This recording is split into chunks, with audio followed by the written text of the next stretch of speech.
Медиумската кампања досега се одвива речиси безпрекорно, покажале анализите на Агенцијата за медиуми. Исклучоци и тоа поединечни се регистрирани кај неколку медиуми и тоа во делот на пречекорување на дозволеното време за реклама на реален час.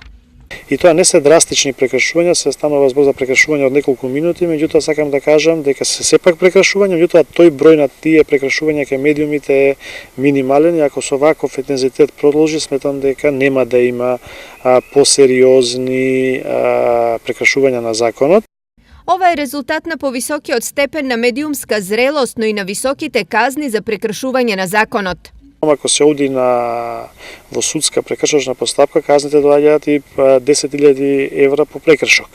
Меѓутоа, ако се оди со порамнување, казните се доста помали. Непочитувањето на законот предвидува и сериозни финансиски импликации врз медиумите и затоа сметам дека добра е заинтересираност и добрата соработка што постои помеѓу агенцијата и медиумите, се со цел да не се предизвикаат финансиски последици по медиумите.